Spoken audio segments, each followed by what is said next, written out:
एक छोटे से गांव में एक लड़का रहता था, राहुल। वह पढ़ाई में औसत था, लेकिन उसका सपना था कि वह एक आईएएस अधिकारी बने। उसका सपना सबको बहुत बड़ा लगता था। गांव के लोग तो यहाँ तक कहते, इससे न हो पाएगा, ये तो मुश्किल से पास होता है। पर राहुल ने ठान लिया था, चाहे जो भी हो, हार नहीं मानेगा। पहली कोशिश 12वीं की पढ़ाई के बाद राहुल ने मेहनत से तैयारी शुरू की।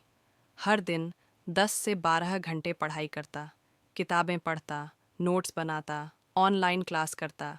जब परीक्षा का दिन आया, वह आत्मविश्वास से भरा हुआ था। पर जब रिजल्ट आया, वह प्री परीक्षा में ही फेल हो गया। उसका दिल टूट गया।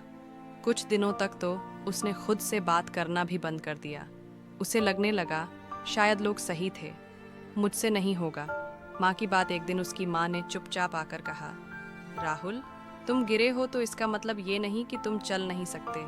बच्चे जब चलना सीखते हैं तो कितनी बार गिरते हैं, पर क्या वो चलना छोड़ देते हैं? माँ की बात राहुल के दिल में उतर गई। दूसरी कोशिश। अब राहुल ने अपनी गलती पहचानी। उसने सिर्फ रटने की कोशिश की थी, समझने की नहीं। उसने अपनी रणनीति बदली।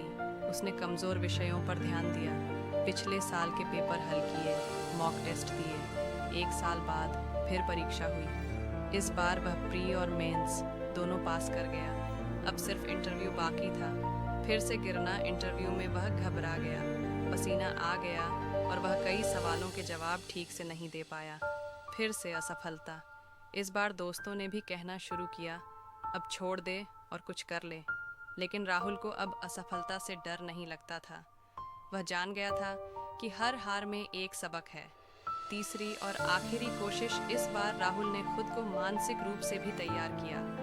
योग करने लगा, आत्मविश्वास बढ़ाने वाले वीडियो देखे और अपनी सोच को पॉजिटिव रखा। फिर वही परीक्षा आई और इस बार राहुल ने टॉप 50 में स्थान प्राप्त किया। गांव में ढोल नगाड़े बजे। वही लोग जिन्होंने उसका मजाक उड़ाया था, अब उसकी तारीफ कर रहे थे। सीख। राहुल की कहानी हमें सिखाती है कि असफलता अंत नहीं, बल्कि एक शुरुआत है। हर असफलता हमें कुछ सिखाने आती है।